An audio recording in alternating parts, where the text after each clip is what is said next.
Performer Alma, ladies and gentlemen. Live Hello Alma.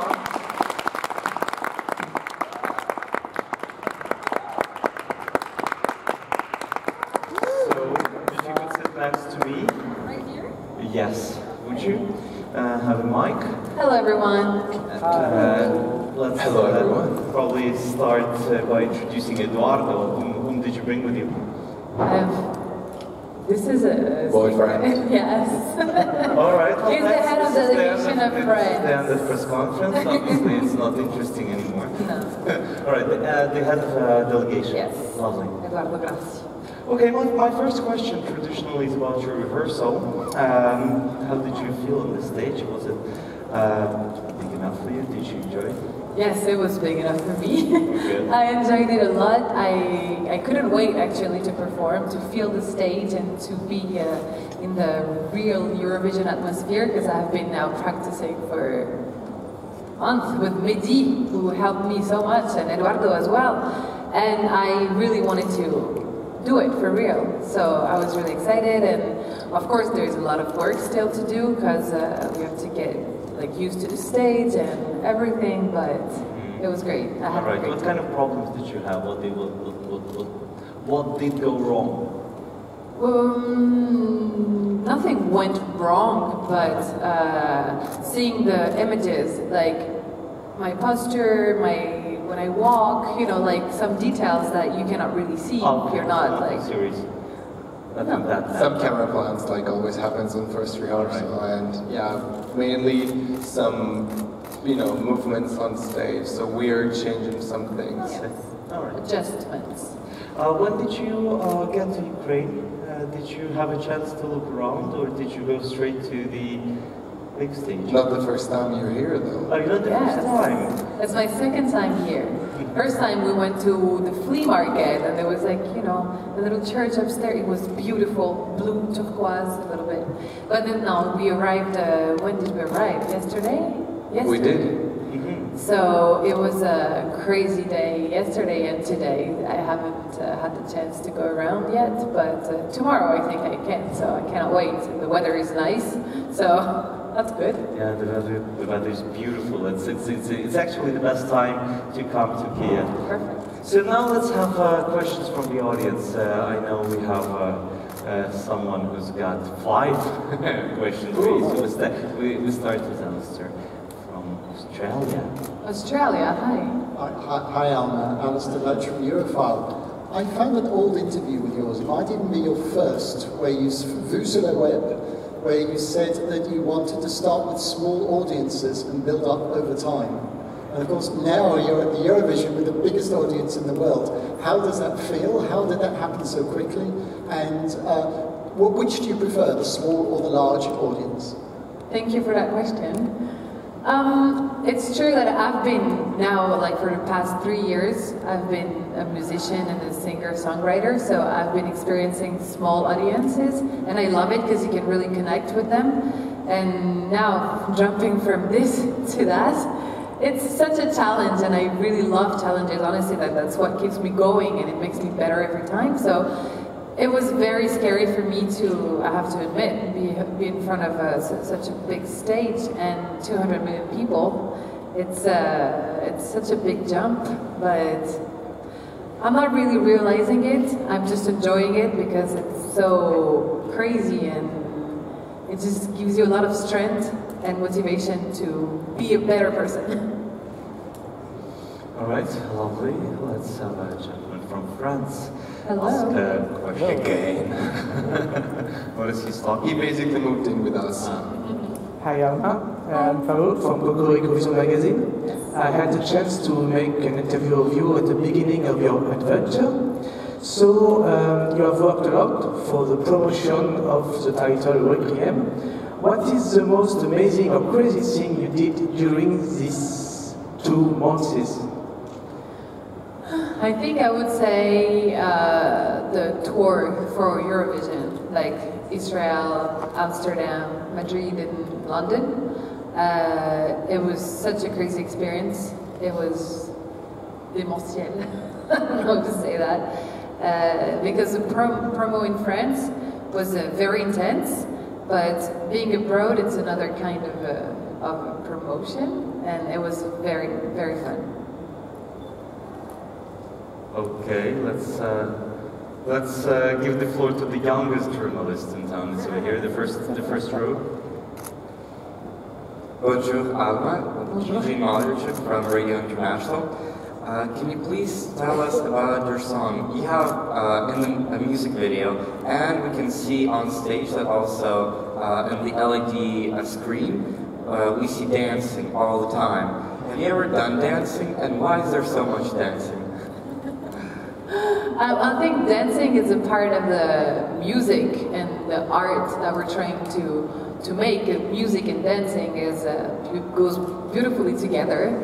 And since I'm not like a professional dancer, I wanted to bring some movement to the song, and I thought that dancing would be so poetic to illustrate my song. So this is why I put some dancers in it. Yes, please. Hello, I'm Patrick from EFN 12 Eurovision Radio in France. Hi. First of all, congratulations for your great rehearsal. Thank you. Today is a very big day for you because your first album has just been released a few minutes ago. How do you feel about that? I'm so excited. Like, this is the biggest day of my life, honestly. First rehearsal and my first album coming out, it's just a dream come true, honestly. And I really hope I know you're not going to say, but it's already his second album was sold on iTunes today, so... Yes! Thank you. No, it's a crazy experience, and I've been waiting and working for this for now 3 years, and everything comes together the same day. This is like all the stars are aligned. It's beautiful, and I couldn't be happier. Let's keep them aligned for one more week, please. Yes. We'll try. Yes. Our gentleman from Poland. Hello, Alma. Hello. I'm Sebastian from Destination Eurovision. Salut. First of all, I would like to say that I'm very grateful for you that you bring some elegance and pure artism to the Eurovision Kiev. It's a really beautiful song. Thank you so much. Thank you. And my question is that you are a very open-minded person, you know so many languages, you have very solid background. So Eurovision Song Contest in Kiev, what this event brings to your life? Something new which you don't know on the past? Well, it's actually kind of a continuation of what I've been hoping for my life. I moved a lot, I lived in different countries, and this is what I love doing. So, and music is my passion, obviously, but you know, when you're French and you sing in French, you usually stay in France and perform there. And Eurovision for me opened up this these borders, so it makes me double happy, triple happy to be able to sing for people that are not French and to be able to grow even bigger. This is a dream come true, really. Thank you. Yeah, let's have the two gentlemen, one after another, on the right side. I have just one question concerning the staging. It's a very impressive background of the staging tonight, and we thought in the press room sometimes that you get lost in the picture. Will we see some new dress for you, that you get more into the spotlight, or what will be changed in that case? Should I answer that question? Because maybe it's more appropriate. I think you're right, and that's the feeling that we had. I don't think it's about the dress, actually, which I think it works pretty cool. It's about the camera angles, and as you know, if you have been following other first rehearsal before, it's always the hardest part whenever you know, the cameras, the lights, and the screen, they all get together in one point in some moment. So we have been working a lot in the viewing room this afternoon to make things work. I think she will be more into it, like more close up and more make love to the camera thing, you know. So we are gonna get there, of course. So second rehearsal should be better already, and then, you know, we can add things and change also during the second rehearsal. So we're gonna get there. Yes, please. Bonsoir, je m'appelle Simon. Enchantée. D'abord, je vous trouve très belle. Merci. Deuxièmement, anglais, sorry. First of all, I think she's very beautiful. Thank you. Secondly, all former French artists in the Eurovision Song Contest, I think your English is the best one. Thank you. Maybe that's why you sing in English, partially.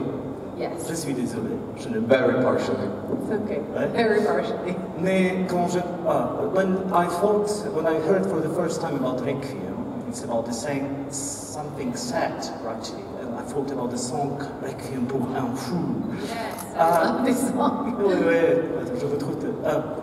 Sorry, I speak French. Je vous trouve très belle. Mais talking about French artists, which are the most important for you?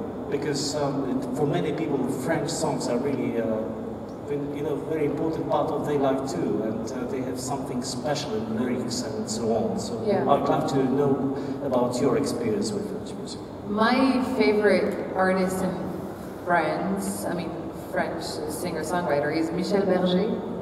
I don't know if you know him. He's been writing for a lot of French people, French singers, France Gall, Véronique Sanson. This is like variété française, like real.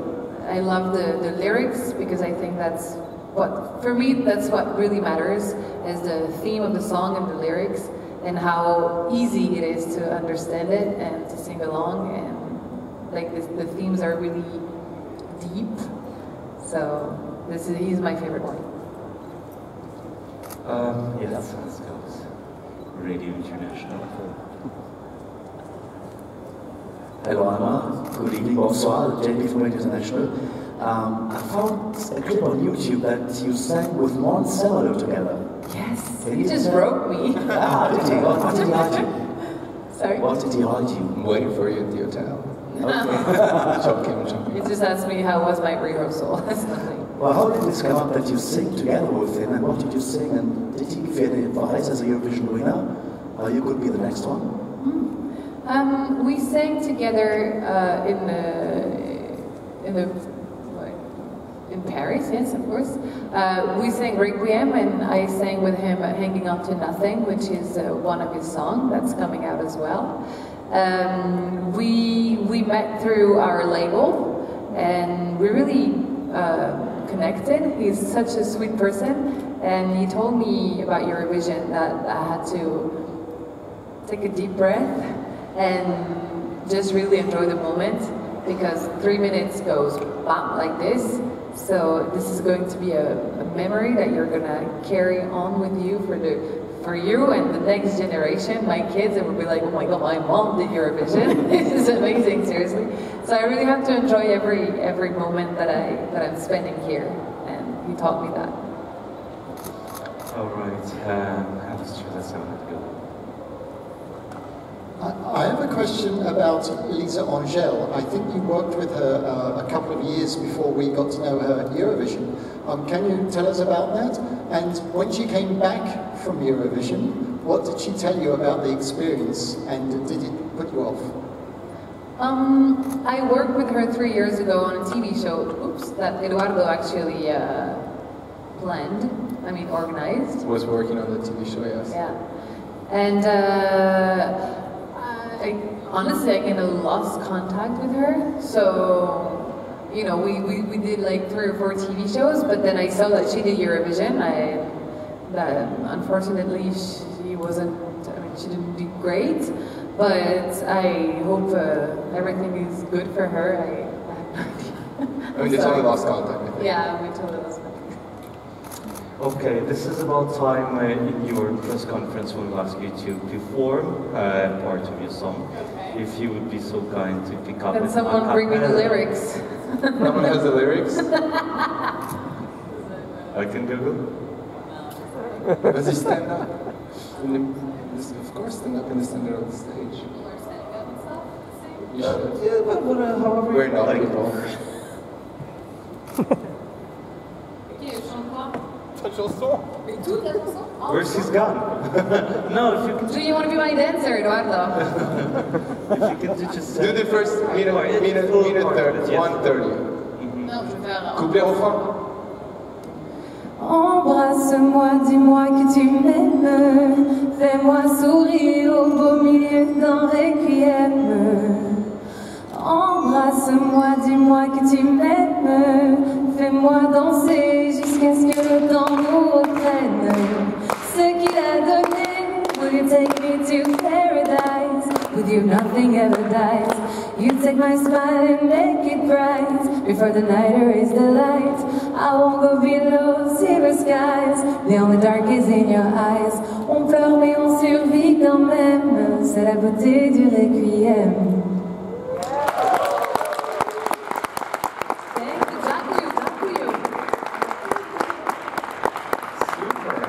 It was amazing. Thank you.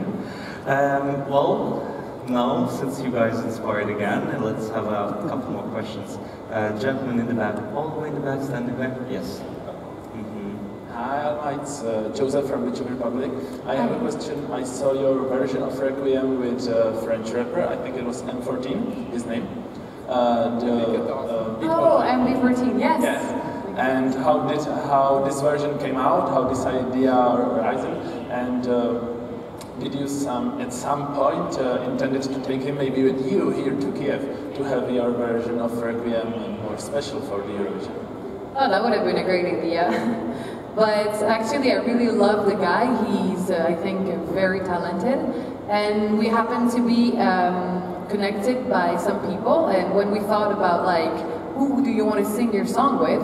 I'm like, oh, that guy. Because I think he can really bring something to the song. And he did. And that was a great experience. And hopefully we can do it again sometimes. Thank you. And also he could not come because he's on a loop. And you cannot do use live instruments for that. We would have loved to. Yeah. Yes. Very active. Gentlemen, yes, please. Yes, and I have as well a question to you as head of delegation. Last year France got to success with the 6th place after years of very sad moments in the Eurovision. What did it change for France with the Eurovision as a question for you, and how much pressure does it deliver to the wonderful artist of Alma? Well, I think what changed that we picked a really good song with a really good artist who could actually defend the colors of France. Very international, the key of Europe and immigration, which is today what we're representing, and we want to spread this message. The second question was what made me choose Alma? I think the heart, whenever you pass after such a big winner as Amir, because right now he's #1 in France since almost 1 year, people forget that they didn't like him when we chose, and they were, at the beginning, they were a little bit bitchy about, oh, we want Amir back. They forgot that they hated Amir when he was announced. Today, Alma, people forget very easily, unfortunately. Today, Alma is actually,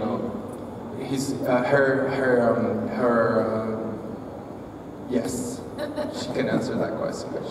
Actually, the pressure that I have is very positive because you did such a great job last year that French people see Eurovision now in another light. And for me, it's just very positive, and the guy really helped me go, because he talked to me, what is this accent? He talked to me so much about Eurovision that I feel like I've lived it already through him. And the fact that he did such a good job makes me want to fight more to keep on the good job, and that's very positive for me. I decided to take it in this way and not feel the bad pressure, because there is no bad pressure. I mean, it's a competition, but it's as well, like people get together and it's just a big show, so it's great. Okay, we're ready to take one last question now, please. You mentioned you travelled a lot, but I think you've lived in the States and in Brazil. How did the very unique sounds of these two countries influence your music today? Well, all the countries that I visited influenced my music in a way, I think. I'm not able to tell you exactly how because this is not tangible, touchable. But I would say that it's a mix of everything that makes me who I am, first of all, and who defines my music as well. I got the chance, really, this is such a big change to have traveled. Like, I lived in the States, in Brazil, in Italy, in Belgium, and now in France. It's good because you're open-minded and you're really sensitive to what's going on around you because you had to adapt yourself to other countries and cultures. So I hope, and I'm very proud if you can tell that in my music there is a little bit of everything. All right. Well, thanks. Thank you very much. Thank you, everyone. First, thank you very much, you guys. Thank you.